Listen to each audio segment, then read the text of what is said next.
یہ سفر اور یہ میری زبان سے سفر نکلا، اس کو قرآن نے ویسے سیر کہا ہے، سبحان الذی اسری بعبدہ، اس کو قرآن نے سفر نہیں کہا، سیر کہا ہے۔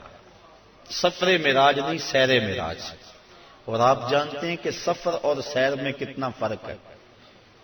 آپ صبح سیر کرنے نکلتے ہیں تو 1 کلومیٹر کا فاصلہ 1 گھنٹے میں طے کرتے ہوں گے، راستے میں ہر منظر پہ رکتے ہوں گے، کہیں پھول کھلا ہے تو طبیعت وہی مچل گئی، رک گئے، اس کی خوشبو سونگھتے گئے اور اس کی پتیوں کا نظارہ دیکھتے رہے۔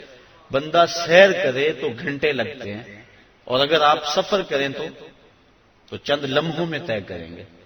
یہ معراج میں اتنی جلدی گئے اور پلٹ بھی آئے، بستر بھی گرم تھا، زنجیر بھی ہل رہی تھی، پانی بھی بہ رہا تھا، اور ہو کے آ بھی گئے۔ اتنی تیز گئے اور آئے، قرآن نے اس کو سفر نہیں کہا یہ میرے نبی کی ابھی سیر ہے۔ تو میرے نبی کی سیر اتنی تیز ہے، سفر کتنا تیز ہوگا۔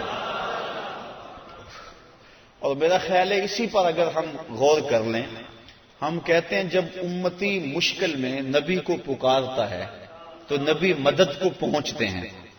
کہا جاتا ہے کیسے اتنی جلدی آ جاتے ہیں؟ تو ظاہر ہے کہ جب کوئی دکھی پکارے پھر نبی سیر کرتا تو نہیں آتا، پھر تو سفر کرتا آتا ہے۔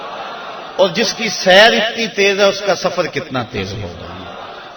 تو محبوب خدا اتنے سریع رفتار ہیں، اور کہاں تک پہنچے انسان کی عقل تھک جاتی ہے، یہاں تک کسی کا خیال اور تصور بھی نہیں پہنچ سکتا۔